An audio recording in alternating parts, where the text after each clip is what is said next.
ᱟᱫᱚ ᱱᱚᱜᱼᱚᱭ ᱟᱹᱞᱤᱧᱟᱜ ᱛᱷᱚᱲᱟ ᱠᱚᱞ ᱦᱮᱡ ᱞᱮᱱᱟ᱾ ᱟᱫᱚ ᱱᱚᱜᱼᱚᱭ ᱡᱮ ᱡᱟᱦᱟᱸ ᱜᱚᱝᱠᱮ ᱛᱟᱹᱠᱤᱱ ᱟᱵᱚ ᱱᱚᱣᱟ ᱵᱤᱪᱟᱹᱨ ᱥᱮ ᱩᱯᱟᱹᱭ ᱡᱟᱦᱟᱸ ᱠᱤᱱ ᱥᱟᱢᱟᱝ ᱟᱠᱟᱫ ᱵᱚᱱᱟ, ᱟᱫᱚ ᱱᱚᱜᱼᱚᱭ ᱱᱤᱛᱚᱜ ᱡᱟᱦᱟᱸ ᱛᱤᱱᱟᱹᱜ ᱜᱮ ᱟᱵᱚ ᱥᱮᱸᱜᱮᱞ ᱠᱮᱯᱴᱮᱱ ᱠᱚᱵᱚᱱ ᱵᱮᱱᱟᱣ, ᱥᱮᱸᱜᱮᱞ ᱴᱤᱢ ᱠᱚᱵᱚᱱ ᱵᱮᱱᱟᱣ ᱠᱮᱫ ᱠᱚᱣᱟ, ᱟᱫᱚ ᱱᱚᱣᱟ ᱟᱵᱚ ᱱᱚᱣᱟ ᱠᱟᱹᱢᱤ ᱱᱤᱛᱚᱜ ᱪᱮᱫ ᱞᱮᱠᱟ ᱱᱚᱣᱟ ᱟᱨᱦᱚᱸ ᱞᱟᱦᱟ ᱥᱮᱫ ᱵᱟᱲᱦᱟᱜᱼᱟ, ᱱᱚᱣᱟ ᱱᱤᱛᱚᱜ ᱵᱟᱭ ᱧᱮᱞ ᱧᱟᱢᱚᱜ ᱠᱟᱱᱟ᱾ ᱟᱫᱚ ᱱᱚᱣᱟ ᱞᱮᱠᱟᱛᱮ ᱟᱹᱞᱤᱧ ᱦᱚᱸ ᱟᱨᱦᱚᱸ ᱱᱚᱣᱟ ᱡᱟᱦᱟᱸ ᱛᱤᱱᱟᱹᱜ ᱜᱮ ᱞᱤᱰᱟᱨ ᱠᱚ ᱱᱚᱣᱟ ᱵᱮᱥ ᱴᱷᱤᱠ ᱵᱚᱱ ᱵᱩᱡᱷᱟᱹᱣ ᱧᱟᱢ ᱫᱟᱲᱮᱭᱟᱜ ᱢᱟ, ᱚᱱᱟ ᱞᱮᱠᱟᱛᱮ ᱱᱚᱜᱼᱚᱭ ᱡᱟᱦᱟᱸ ᱛᱤᱱᱟᱹᱜ ᱜᱮ ᱟᱵᱚ ᱵᱚᱱ ᱥᱮᱞᱮᱫ ᱟᱠᱟᱱ, ᱟᱫᱚ ᱱᱚᱣᱟ ᱟᱹᱞᱤᱧ ᱞᱤᱧ ᱯᱟᱲᱦᱟᱣ ᱟᱸᱡᱚᱢ ᱟᱵᱚᱱᱟ ᱡᱟᱦᱟᱸ ᱜᱚᱝᱠᱮ ᱛᱟᱹᱠᱤᱱ ᱟᱵᱚ ᱱᱚᱣᱟ ᱵᱤᱪᱟᱨ ᱥᱮ उपाय ᱠᱤᱱ ᱥᱟᱢᱟᱝ ᱛᱟᱵᱚᱱᱟ, जहाँ दो मेना सेंगेल के प्रत्येक नेता, कार्यकर्ता और समर्थक को सेंगेल कैप्टन बनना पड़ेगा। सेंगेल कैप्टन से मतलब है कि एक फुटबॉल या क्रिकेट टीम की तरह खुद को कैप्टन बनकर बाकी 10 खिलाड़ियों को अपनी टीम में जोड़ना है। दूसरा रे सेंगेल कैप्टन को पहले खुद सेंगेल के थ्योरी अर्थात नेता, नीति, रणनीति, सिद्धांत, विजन आदि को समझना होगा। तीसरा और सेंगेल के प्रैक्टिकल अर्थात संगठन, कार्यक्रम, टारगेट और गांव में जाकर गुलामी की जिंदगी जी रहे लोगों को जागृत करना है। अभी चिरकुट बांटना तथा दीवार लेखन और लोगों से बातचीत करना बहुत जरूरी है। नारा है माझी वो बदल को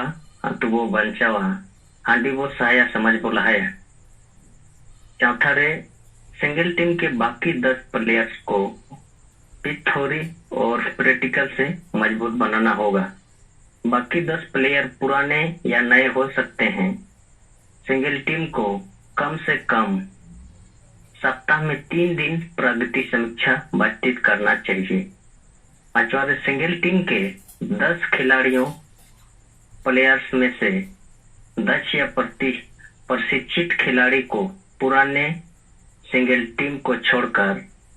खुद सिंगल कैप्टन बन जाना चाहिए और अपने नए सिंगल टीम का गठन करना चाहिए। उसकी जगह पुराना सिंगल कैप्टन किसी नए प्लेयर को अपनी टीम में शामिल करेगा। छठा सिंगल के अलावा बाकी सामाजिक और राजनीतिक नेता और संगठनों के पास आदिवासी हित में नेता, नीति, रणनीति आदि स्पष्ट नहीं है। उनके पास दृष्टि है मगर दृष्टिकोण नहीं है, आंख है मगर अंधे हैं। उनके पास आदिवासी एजेंडा, आदिवासी एकता और आंदोलन की बड़ी परिकल्पना तथा समाज सुधार के लिए सोच समझ और साहस की बिल्कुल कमी है। अधिकांश स्वार्थी हैं और टाइम पास के लिए संगठन चलाते हैं, जनता को गुमराह करते हैं। अतः उनके क्रियाकलाप से दुखी होना या आशा करना बेकार है। सातवां, सिंगल संविधान, कानून, मानव अधिकार और गणतांत्रिक मर्यादाओं के साथ खड़ा है। हमारे पास विश्वसनीय नेता, नीति, रणनीति और संगठन है, बाकी अंधों की फौज की तरह दिशाहीन दिखते हैं। अतः हमें अपनी ताकत को बढ़ाना होगा, काम की गति और क्षेत्र का विस्तार करना होगा। हम जरूर सफल होंगे। सिंगल जोहार, दिसंग के सलखान मुर्मू, दिल्ली 12/5/2024। आदो नोय नोरे जहां तीना अबो न पुष्ट पुष्टि कथा नोरे ओल सामांग कना, आदो नो अबो अडी बेस्ते बुझाव हुआ जहां तीना गे अबो गोंके को मेना बोना और सरीगी नोय मिटन कैप्टन अब केटे से सामांग तेगी हुआ। नोय नितो अब बोन नेल दाड़े कना नोआ कमी जदि अब बाबोन कमी खान ओकोय कमिया और नोय समाज सुधार रे कमी दो सरीगे मामूली कमी दो बांग कना। लेकिन नोय जहां गोंके तकिन किन लइआ माने जहां तिना मुश्किल माने बोन मेना मेते अड्डी मुश्किल गया नोआ कथा हो बांग कना और अलिमा नोआ लेखा गेली नेल ᱧᱟᱢᱮᱜᱼᱟ तिहिन नोय सरीगे यदि आबो तेगी नोआ विचार कते बोन रकाब किया और बोन कमी किया मेनखान से आबो नबोन कमी दाड़िया किया से बांगे। मेनखान तीन गोंके तकिन खाली आबो बिचार किन माबोन कना खाली ओना डहार ते ताड़ाम रेया कना मेनखान नोआ आबो संगे बाबोन कमी दाड़ेया कना आदो नोआ आबो संगे बोन कुरुमुटुय मा नोय जहां आलिंग से खय हो जहां तिना हुई दाड़ेया ओना आलिंग होलिंग कमी गिया नोय आलिंग हो मित्र सेंगेल कैप्टन कना लिंग आदो ओना लेकाते नोय जहां तिना गे आरो आलिंग लतार रे गोंके को मेना कोआ उनको तुली आलिंग संपर्क लिंग तहन कान गिया और इना लेकाते नोय आबो कमी होरा चेल कला से बढ़ावा बखराते हो गलमराव को हुई कान गिया आदो ठीक गया गोंके मानिया को मेन कते गाने कथा लिंग मुचे मासनाम को सेंगेल जोहार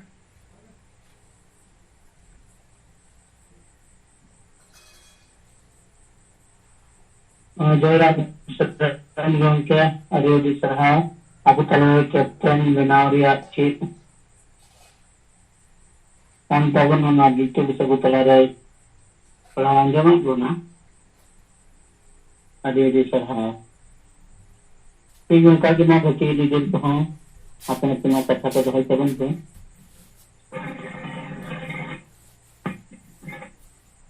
wo kami ni kita ko bahagi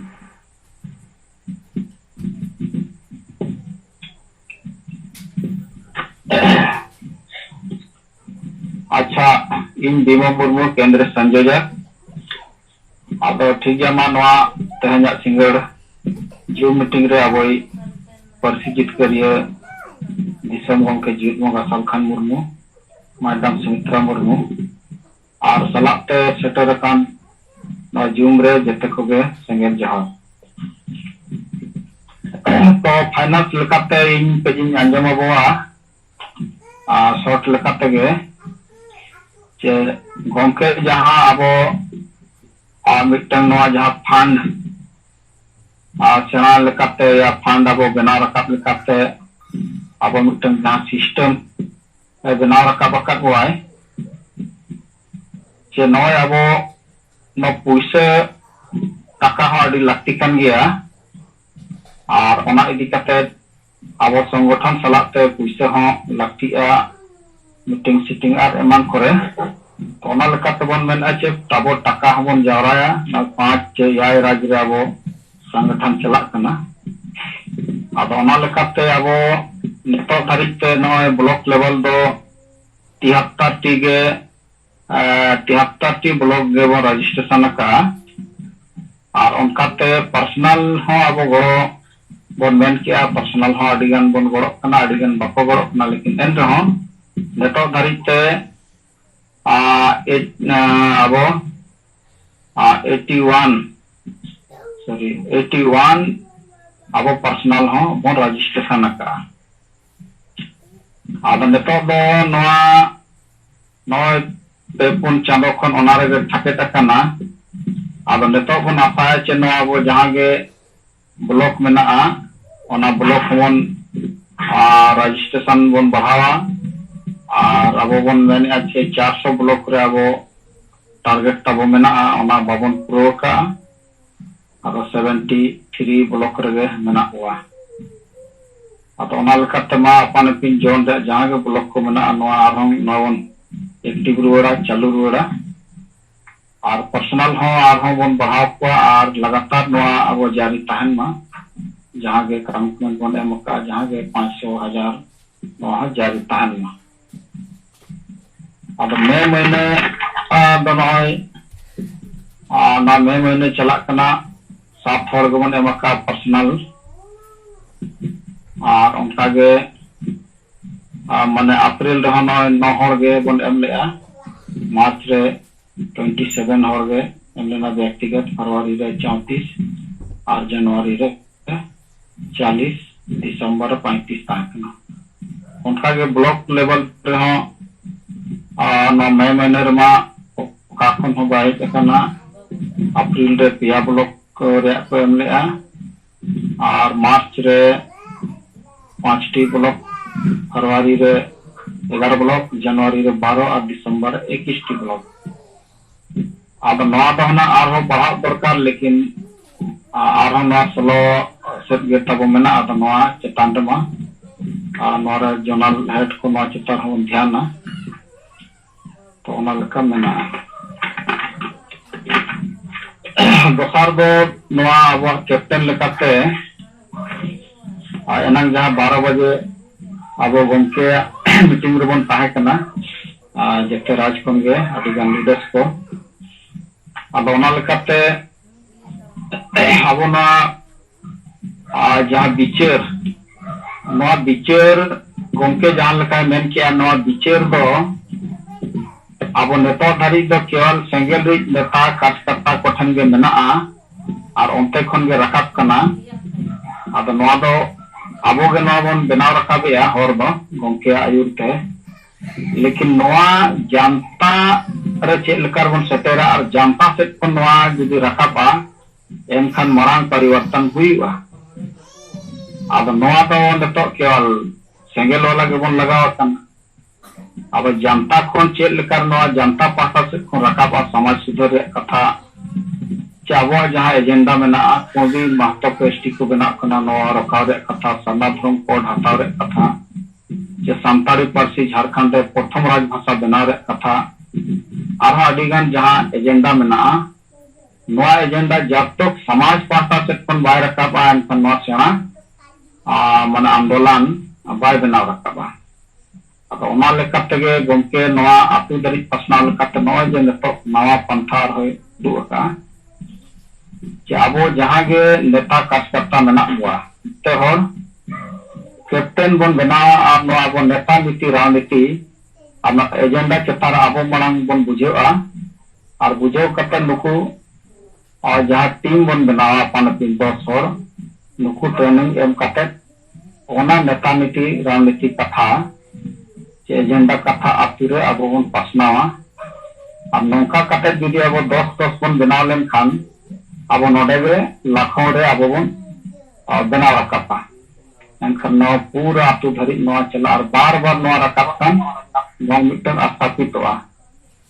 और नेता दो अडिगान कथा दो नवा बन स्थापित दिया लेकिन नवा आर हम बार अडी ठाव रोड हुआ अडी ठाव मीटिंग हुआ आतु रे चलाव हुआ एनखान नवा को स्थापितवा अब ओना लेकाते अब गमके नितोगा जहां राजनीति मेना तो नवा लेकाते जब तक माने जिम्मेदारी बाबन हतावा एनखान नवा प्रैक्टिकल रे बाबन हेज दाड़ेया अब ओना लेकाते इन हम मिटन कैप्टन कने या नोडे जहां प्रधान रे 34 कैप्टन को बनाव कना नुकु फोन सला गलमराव कते चे नुकु नवा गे को मेनका ठीक है इन कैप्टन इन बनावा अब ठीक गया तो नुकु चला हो और हम दोहराते गलमराव कते चे दायित्व एम रे कथा टीम बना रे तो नोडे धरि अब सेटेरो हुईगा तबे ना नवा प्रैक्टिकल कमी पूरा अब ओना लेकाते ठीक है इन पाटा को जहां की चेष्टा और जते को गे और नवा चांदे ये धाव नवा महीना नय तबन हा पूरा कना और गमके लय ले गया चनो चिरकुट हाटी प्रत्येक माने प्रत्येक जिला रे 1 लाख कोन हटिया तो नौका अब टीम बनू ते बाय हटियो कना बाबन सेटर दाड़ा कना लाख अब ना टीम बनाव लेखन नुकु जते कोते ना चिरकुट हटिंग लेखान ओना लाख हो अडी लगन पूरा और बिचार हो अडी लगन जनता चे अब हर धरि आतु धरि सेटेरवा अब ठीक है ओना रे दायित्व इन चेष्टाया जे टीम बनाव कते नो पसनाव रे और बाकी को बाकी कैप्टन जहां को एम का मिटुम नुकु को हो गलमराव कते नो जी में हताव कते कमी रे चेष्टाया अब ठीक गया मान नवा का वो बेस्ट बन बुझेवा और अपन अपन नेतो हो काबो जिमो बन हटाव मा और नोका थीर बबन थीर को और गमके सुमंग नवा गे दिन हलो लयत गया लेकिन अब बनावा ओना अब बबन कमी दाड़ा कना और मिटन हर नवा हर नाम ओडक दो अडी मुश्किल गया अब हर नाम ओडक को कना एनका ओना हर ते तालाम रे मेना अब ओना हर ते जुदी अब बबन तालाम दाड़ा माने नवा आत्रा ओना लेकाते अब नवा गमके जहां गे नवा बिचार होती नवा अब बड़ाई कते अब ना कमी रो मन अगुया तो तबे ना वो जनता बन बंचाव दाड़ा को और बड़ाई बन चे अब गे गमके हर तेगे नवा बंचाव रे kami hora चे नोआ दो nyelok kana ar baki etak parti kuma banu'a ar gomke noa ho katha enang e lay ki'a je judi abo noa re babon sopola babon kamiya जिम्मेदारी babon hatawa enkhan baki etak maji pargana mahal char eman nuku bo ruhiret kwa to nuku barabari ge abo hobon lekha'a ado ona leka ona bang katet abo जिम्मेदारी bon hatawa ar onka katet abo noa ar target bon purawa ado ठीक गया मा इन पाटा set खंदे नीति जोखा तो ये गे ताहे कना मा सनम को जहार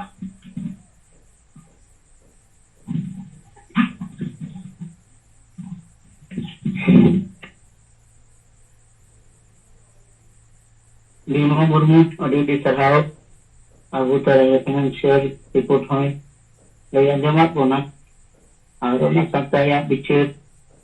अबू तरह से समान किया अडी सरहाव तो जोहार नितोवा नोआ संगल जुंगे अबो पसी जित करिए जीत मुगा मुगा बिचमों के सालखन मुर्मू मैडम सुमित्रा मुर्मू सलाहते या राजरिन सनाम संगल नेता को इन सुनराम सोरेन संगल दिसम परगना सेकन सनाम को सगुन गरम और संगल जोहार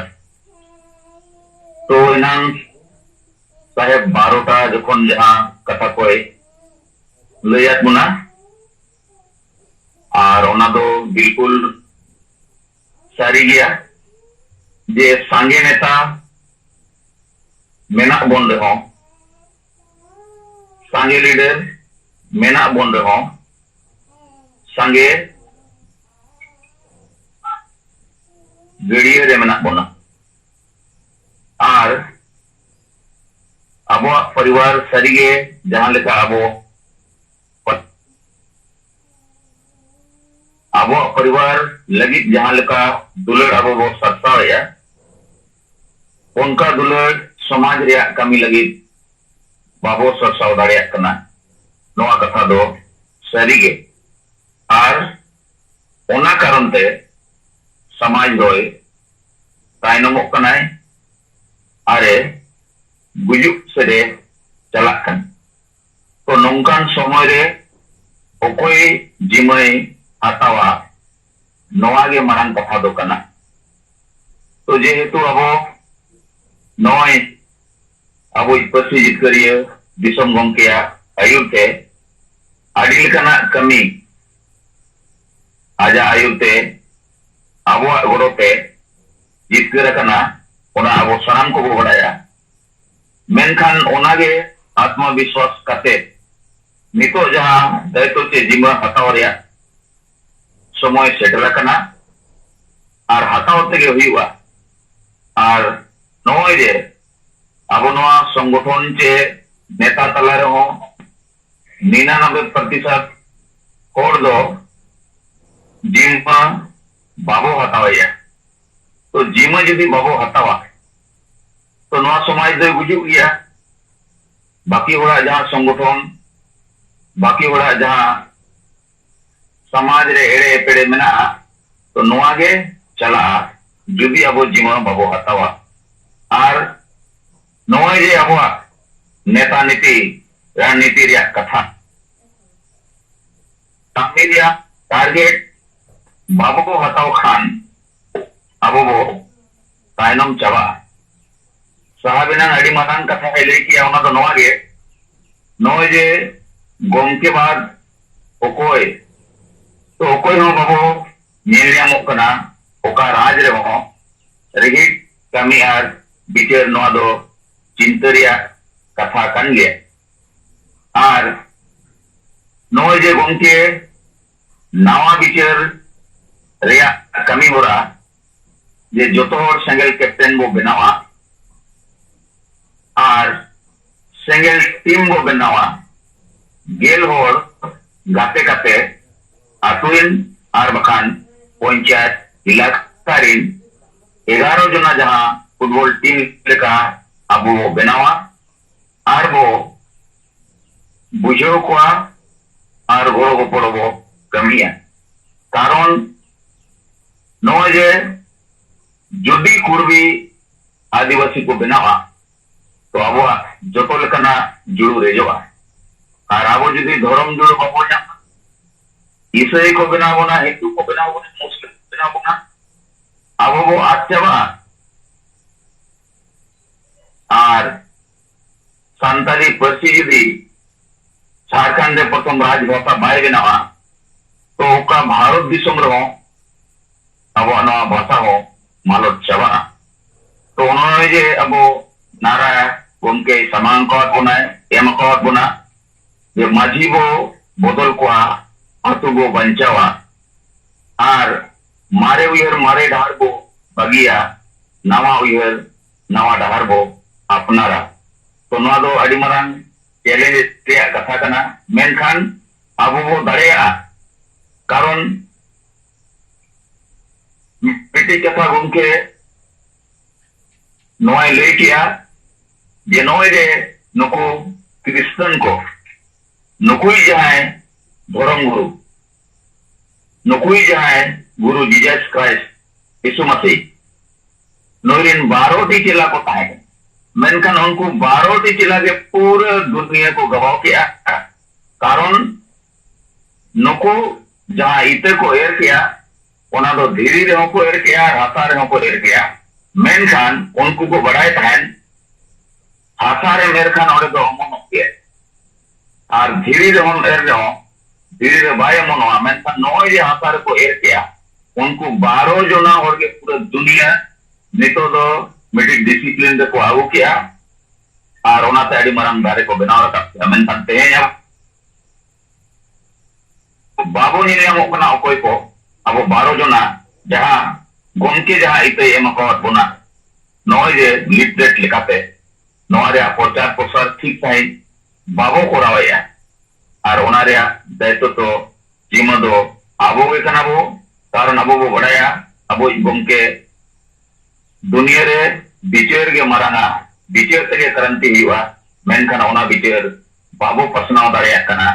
नोआ रे दो आबो गे जिम्मेवारी कना बो और नय जे नितो धरी अब बैरी को सला खाली संगठन और संगठन रे गे तला रे पेरेंडे हुई कना मेनखान तला रे जहां पब्लिक से जनता मेना कोआ नुकु ठेन दो नवा कथा बाय सेडरो कना जहां कारण ते ना आको को गोड़वा को कना ना आबो गोड़ो बो हताया अदो नय मा जिमा बो हतावा सेंगल कैप्टन बो बनावा और टीम बो बनावा और बांखान अबुआ सनाम लेकाना रेजो हुआ मारांग गुरु हो बो रेजे केवा सरना धरम जुरु हो बो यामा और अबो दो पोसड़ा होचो और रेगे बो तहेना अदो ओनाते उनका बांग काते अबो सनाम होर जिमा हाताव तेगे हुआ और अबोरिन नुकु कैप्टन को वो सेंद्रा उडक को टीम बनाव लगे लिस्ट को बनावा और लगातार ट्रेनिंग प्रोग्राम हो हुई होचया ताकि मिमिटी जिला रे मिड साइ कैप्टन बो बनाव रखा को और जहां 25 हती रे कमी हो रहा और वाइल्ड लाइटिंग रे कमी हो रहा नोआ बो लेतार बो चलावा कारण नय रे पंडित रघुनाथ मुर्मू ओल गुरु गमके गोटा गे आदि माने रमोज जन्म माह हुईना मेनखान नय जे जन्म माह रे संदेश जहां रुमु गुलु देन और डांडम नय हो नवा तला रे ताहेना जहां कारण ते अबो नितो ओना मेटाव लगी आदि ढेर कमी हुई अबोना कारण नय नॉन पॉलिटिकल जंतु और नोते दिसम गुरु शिव सोरेन राजनीति ते गोजे बोना मेनखान नुकिन ना जहां ऑप्शन मेना नितो धरी समाज रे मेना नोआ बदलो लगी दो साहस हताव हुई गया कमी हताव हुई गया और कमी रो आंगोना मा सनम को निये कथा को रोड का तगे जवाब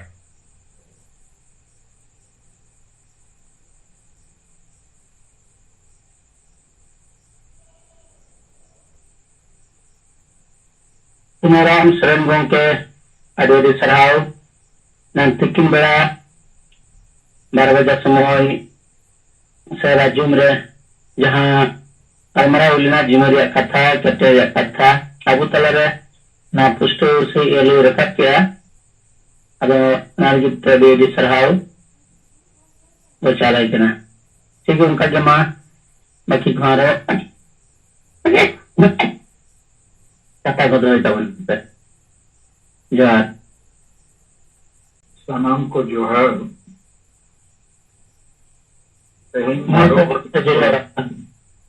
दो बजे हबी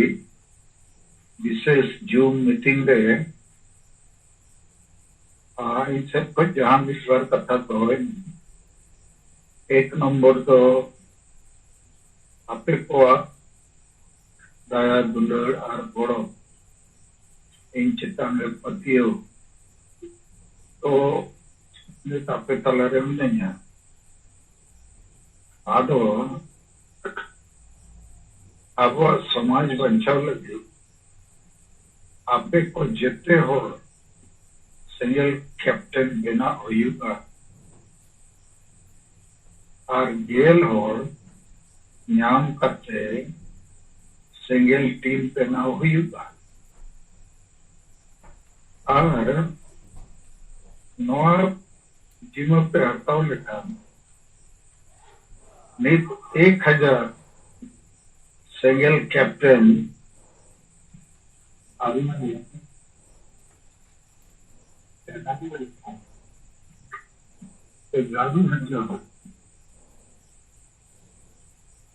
प्लेयर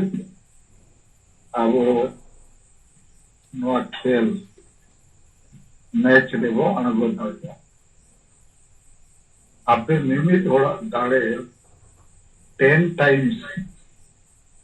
बढ़ा लेकिन उन्हें लगे तुलर सरसा हुई और साहस टेका हुई और बाकी जिते आपके दाड़े जैसे आपे परिवार चलाओ लगी ऑल पढ़ाओ करना बाम ऑल पढ़ाओ कर चाकरी करने बाम चाकरी करना आमा ओड़ा रेन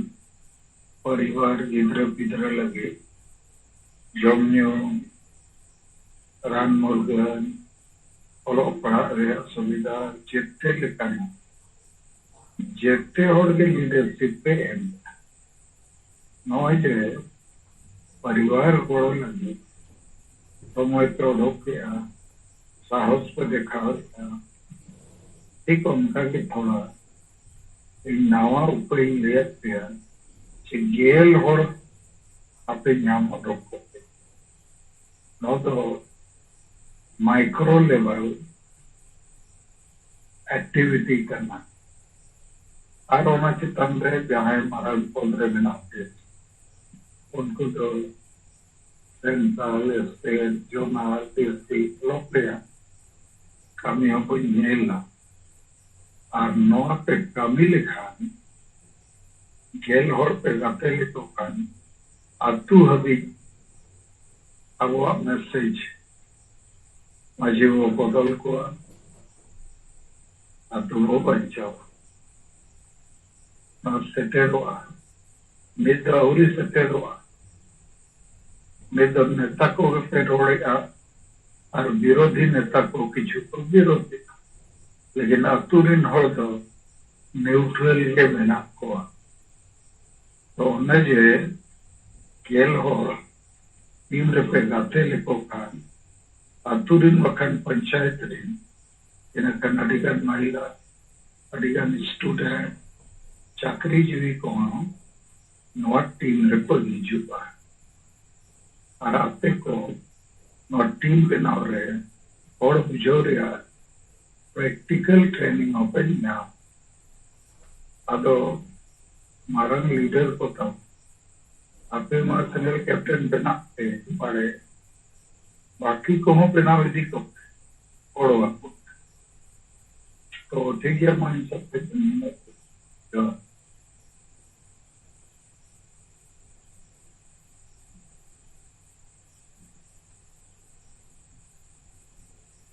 ᱟᱹᱰᱤ ᱥᱟᱨᱦᱟᱣ ᱟᱵᱚᱨᱮᱱ ᱜᱚᱢᱠᱮ ᱟᱵᱚ ᱛᱟᱞᱟᱨᱮ ᱠᱮᱯᱴᱮᱱ ᱵᱮᱱᱟᱜ ᱨᱮᱭᱟᱜ ᱡᱟᱦᱟᱸ ᱵᱤᱪᱟᱹᱨ ᱟᱨᱚ ᱫᱚᱦᱲᱟ ᱛᱮ ᱞᱟᱹᱭ ᱨᱩᱣᱟᱹᱲᱮᱫ ᱵᱚᱱᱟ ᱮᱱᱟᱱ 12 ᱵᱟᱡᱟ ᱦᱚᱸ ᱱᱚᱣᱟ ᱵᱚ ᱜᱟᱞᱢᱟᱨᱟᱣ ᱞᱮᱜᱼᱟ ᱟᱨ ᱚᱸᱰᱮ ᱦᱚᱸ ᱱᱚᱣᱟ ᱠᱟᱛᱷᱟ ᱜᱮ ᱞᱟᱹᱭ ᱞᱮᱜᱼᱟ ᱟᱫᱚ ᱢᱟ ᱡᱚᱛᱚ ᱦᱚᱲᱟᱜ ᱡᱤᱢᱟᱹ ᱟᱵᱚ ᱱᱚᱣᱟ ᱵᱚ ᱜᱚᱜᱟ ᱟᱨ 10 ᱦᱚᱲ ᱵᱚ ᱡᱩᱴᱟᱣ ᱠᱚᱣᱟ ᱟᱨ ᱠᱟᱹᱢᱤ ᱵᱚ ᱞᱟᱦᱟ ᱤᱫᱤᱭᱟ।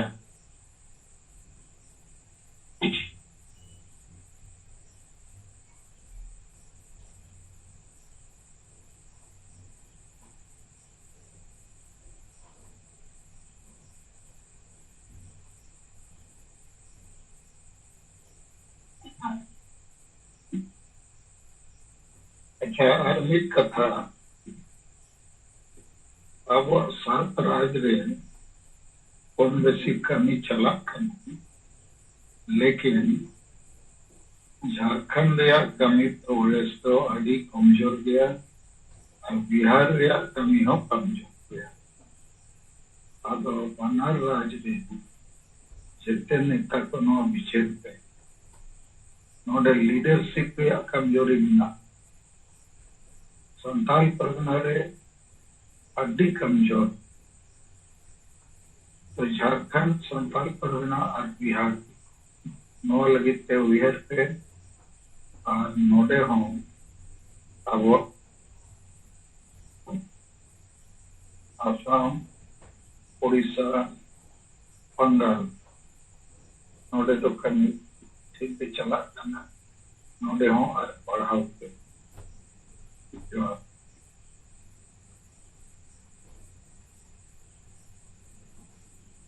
जोहार